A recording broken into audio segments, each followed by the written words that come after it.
And our goal is to help you get to the place where you want to be. And an additional thing we also love is you have an opportunity to impact your community. What a great thing that you can take your business, your idea, and you can spread that love with the people around you.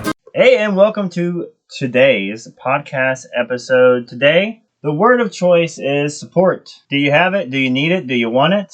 When do you get it? I mean, I'm a big argument. Do you even need it? Because I believe that I used to. But now I'm kind of wondering, do I need support? Or do I just need myself? Well, regardless of where you are, we're going to have this discussion today. Now, let's get into the problem that one of our viewers has. So this isn't just one of our listeners. It is nearly every one of us that is in business or starting a business, thinking about a business, or thinking about doing something different and something new.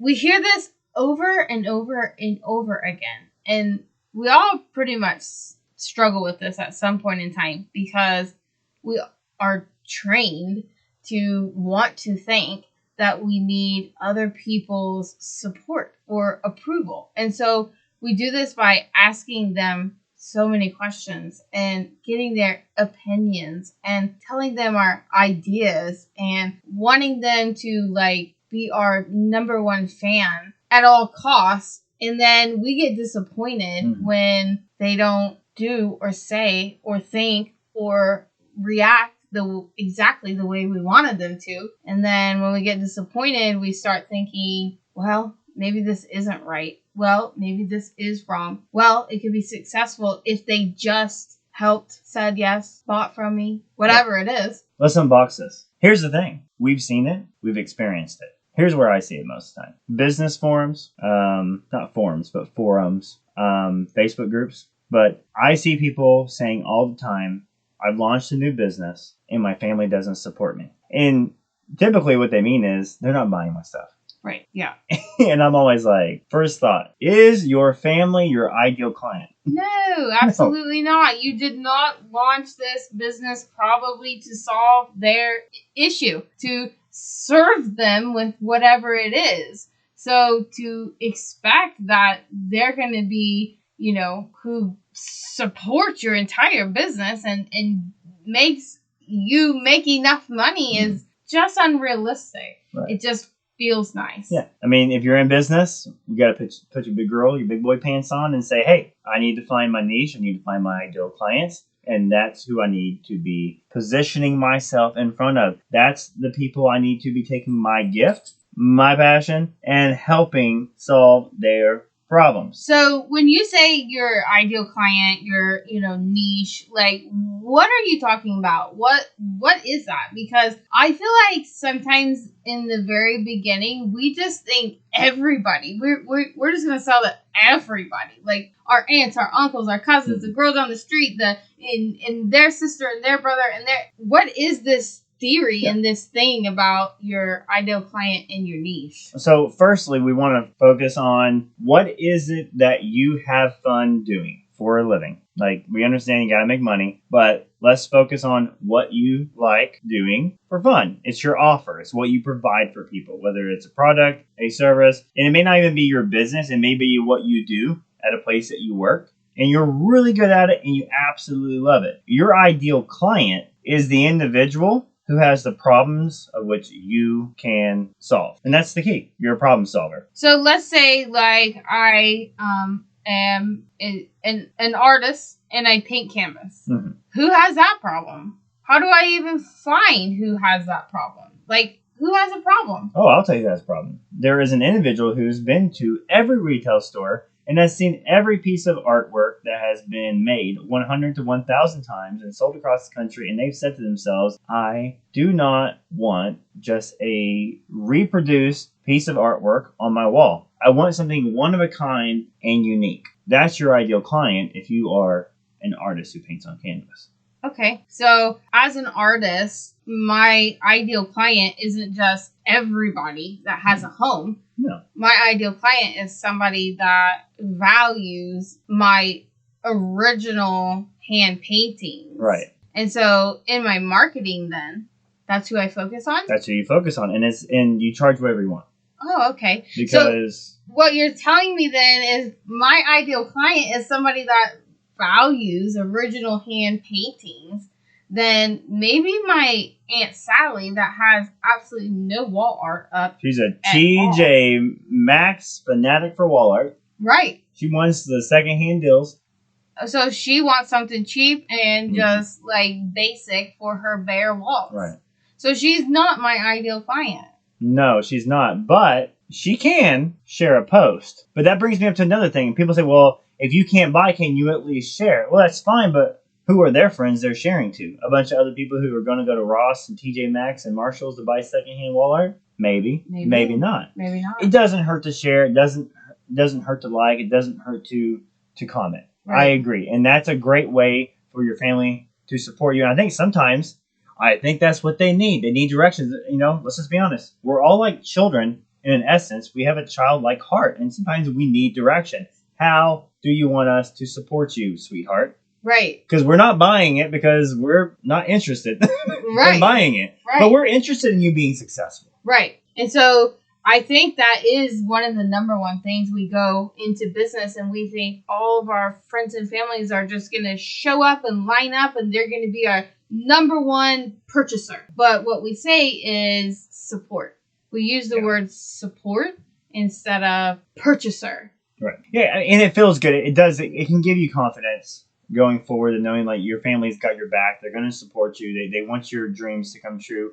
But you actually don't really need that because if you are doing what it is you're meant to do, that's enough. That's enough right there. You don't need anything else other than the courage that you have in the now to do what it is that you love. And money has nothing to do with any of it. It's all value. You do something that is of great value and the price tag is honestly the last thing that ever comes up. Because I can think of many times in our businesses, because we're creative artists, that the price was the last thing that was ever discussed. What was discussed was, hey, I've seen that you have a great, valuable product, that you create something that's extremely valuable. And I'm very interested in working with you. Deal's done, folks. The deal's done. Right. The client has already identified that you are their problem solver and they want to do business. Price hasn't even been determined. Right. And 9 times out of 10, what do they say? Oh, by the way, so how much is this? How much would this be? Right. It comes at the very end, and that's a place you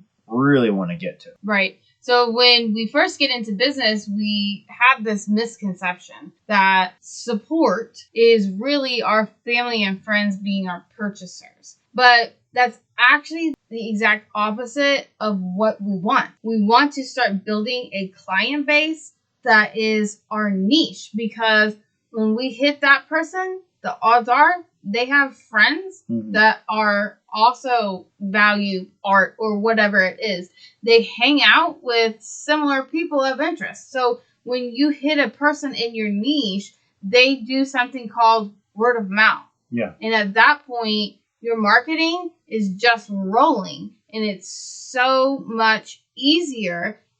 And like you said, the value of it is the worth. I mean, can you, let's just picture a conversation trying to sell our hand-painted artwork to somebody that wants something from TJ Maxx and Target. That's going to be a hard sell. That's going to be like a, nasty feeling event. And even if you did sell, you're going to feel like did I scam them? Right. By the end, you're going to be questioning yourself and your price and what you have. And maybe you're charging too much. And, is it even worth it? Is this really a great painting? Mm-hmm. And then let's picture the conversation with somebody that doesn't want that reproduction stuff. They want an original hand-painted, piece of artwork that has emotion and feeling and is a one of a kind. Right. That's going to be such a better feeling for you and for them, and the whole process is just going to be easier. Yeah, because sales is not just talking, it's a conversation, and actually sales conversations really aren't talking about getting a sell. It's having a dialogue and discussion about what the clientele is wanting and needing and what you can provide. if you can provide for them. For the people who are not your clientele, there is not a conversation that is occurring there because they're not in your alignment of who's buying what you have. And as far as your family goes, they don't need to support you with their billfolds or with their credit cards. They can support you by just being a fan. Right. Just like a sports team, you have an audience of fans that are liking and engaging and sharing and telling their friend Christy at work because they remember hearing her say, Christy was like, I'm having a hard time finding a piece of wall art for my house. Oh my God, my cousin paints wall art. Right. Here's a link to her website. And that's the absolute best support that you could ask from them. Yeah. And and a lot of times I think that we look and one, like we already discussed, we confuse support with purchases. And that's just not accurate for, a lot of reasons we don't want to do that. And then two, we don't know. A lot of times we want to see them commenting and liking on our social media. But what social media doesn't share is the conversations in real life that people are having. So just like you said, like, oh, my cousin, we have no idea if those conversations are going on or not. We just jump to the conclusion that they're not supporting us or, whatever, because we don't see a like or a comment on every single one of our social media posts. And we don't see a purchase with their money coming through. Now, let's take us to a marketing place because when you do start a business, I'm gonna relate this to parenting. Ooh, I just got an idea. We're gonna make sure we can't bring this into parenting for a second because someone needs to hear. But in marketing, oftentimes when you get your first client or your first customer, you will naturally think, oh, I got to sell. I got a client. Okay, that's the person I'm looking for. That's the person I want to reach through. So then you get on your social medias and you're talking to that individual and then you're making posts and you're writing captions and copy and you're doing headers on your website that speaks to that person. Hello, red flag. If Mama Susie Grandma is your first client and she just did it because she just felt bad because her sweet granddaughter was just starting a business and ain't no one buying, you're writing copy to the wrong clientele. And guess what? You're not going to get any more clients because you're in the wrong place. So if you can get your niche, if you can get your ideal client right before you make your first sale, when you make that first sale, you're going to get so much testimonial power. You're going to get so much vision and you're going to get the perfect avatar of an individual like, oh my God, I found my people. Right. Now, parenting, kids. Oh, come on now. You have to sell these children. We got 3 kids, and we have to sell all 3 of them in different ways. Let's just talk about shower time. We got 1 kid will go to the shower first. She loves the shower. I think it's because let's be honest, when you're the first one to shower, you get the best water. You just get the hottest water, and if you like a hot shower, you got to go first. Right. She's easy. She's got the clock down. It's 7:45. She's getting the pajamas and she's going. We got another child. Like, you got to drag her through. But once you get in, oh, good Lord, she would take 45 minutes to an hour, use every shampoo bottle and every bar of soap imaginable, wasting it all. And then we got our third one who's going to bellyache, complain, do everything he can to not even take a shower because he's a boy and dadgummit, what would happen if he didn't take a shower for a week? Wouldn't that be magical? The smell, the stink, the irritation to his sisters of his armpits. So the sales and the marketing. Whitney, help us out. How do we market to these 3 children to get in the shower? Well, the first one, like, that loves it and it just comes easy and natural and they're just jumping and ready to do it. We don't need to market. That's our low-hanging fruit, folks. We literally only need to provide the shower. Right. We provide the shower, and she shows up, and it's magic for her, and it's magic for us, and everyone is supported, and everyone is happy. This is what we call our low-hanging fruit ideal client. You don't have to do a whole lot. It's like the grace of God said, here, business is coming. But let's be honest, how many of those compulsive buyers are out there? Right. Not a ton, but they are there. And for the most part, they're going to be your happiest customers. And you know what? They'll also be your biggest fans. Tell everybody about you. Well, our child that, is our niche for the shower that we don't have to do a lot of marketing to, you can bet she enjoys that shower so much that she is going to be telling people about her shower experience. She's on a subscription. Yeah. And so by the end of a conversation with, whoever she hangs out with, they're going to be bought in to take a shower just because she thinks it's so great. Yeah. So, you may hit one of those just easy, but that word of mouth can spread, really fast and get that energy going and convince other people to try it that maybe, weren't shower fanatics. Like maybe they had a little bit of resistance to the shower to begin with, but then once they get in, they love it. Right. And they'll spend 45 minutes in there or $45,000.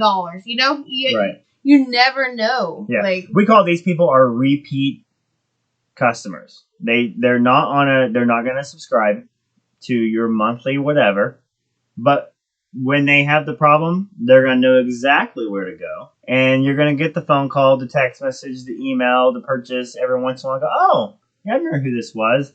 But when they are enjoying your product, they are the best testimonials that you can get, because those individuals like that, our middle one, that will kind of fight you a little bit to do it. But once they do it, it's just the best thing in the world that they have. They can put so much feeling and emotion to what they get, the feeling and the benefit and the excitement from your product. Right. And from your offer, that those are the best testimonials, and those are the ones that you want to use in your marketing. And that is the 100% the support that you're wanting, because that energy and that emotion and that investment into what they get is gold. It's like striking gold compared to the energy and the investment that, Grandma, Aunt Sally, whoever that purchased because they felt sorry for. You do not want to build your business, your word of mouth, or your reputation, or your feeling of accomplishment or anything. Nothing wants to be built in the energy of feeling sorry for. Just trying to help you along, that's not what you want. Yeah. It doesn't feel good for you, and it doesn't feel good for them. And your goal is to hit the gold mine of the niche and the ideal client that has the energy that does the work for you. So don't put that pressure on the wrong people, because that's not the support that you really want. The support you really want is the gold mine, not the, what's the opposite of a gold mine? The landfill. I was going to say a coal mine. Okay, the coal mine. But regardless, we go into it thinking we need support in certain ways. Yeah. And then the key to success is realizing that we had an idea that was a little off, and then actually just changing your perspective instead of sitting in the negative feelings of, oh, I'm not getting the support. They don't ever, support me in anything. Right. Oh, they don't ever. Just stop and think oh, you know what? Maybe I'm putting unjustified pressure on this family member. It really is, honestly, your family, they want to support you. And not just your family, it's your family and your friends. But if they're not your ideal client, they're a little confused on how they can support you, because let's be honest, on the other side of things, if I have a friend that starts a business, say, hey, come support me. I'm like, dude, bro, I'll clean my own grill. Hey, I don't need to pay you to clean my grill. I enjoy cleaning my grill. I'm not your client. But sometimes if we can direct them into helping, hey, this is what I do, and this is who I serve. Mm-hmm. If you know anyone, please tell them about me. And when you can guide your family and your friends in that manner, they will become fans, and they'll go find those, those low-hanging fruit people. They're like, oh, shoot, I already know somebody who needs what you do. Right.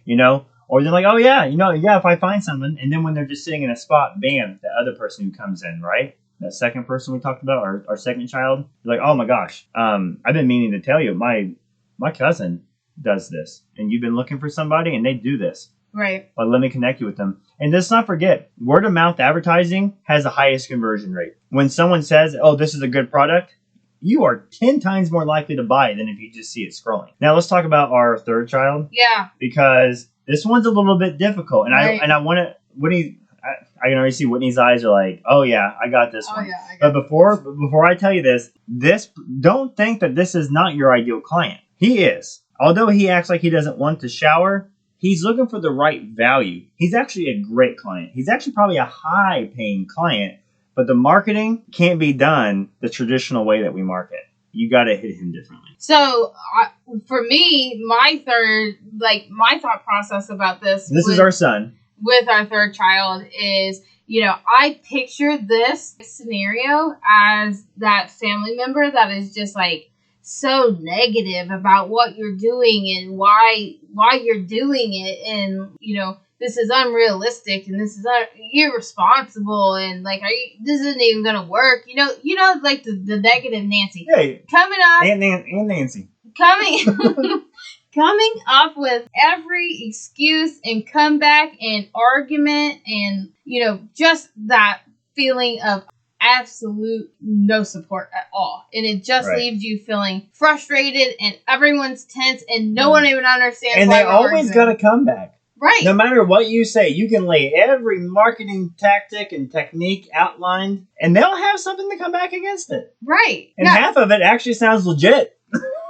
So for this one, that I picture that family member that is just like leaves you feeling super defeated and frustrated and halfway angry, and throw your hands in and maybe I'll just be done with it because I don't even know what I'm doing anymore at this point. And I think sometimes if we just stop and look at this family member and, ask yourself, do they even understand what I'm doing? It's okay that they have their questions and their, rebuttals and their opposite thoughts and theories and scenarios as me, because we come from completely different perspectives. Yeah. And some of us are like a little more ingrained into what is considered normal and the right thing. And so they were afraid, you mean?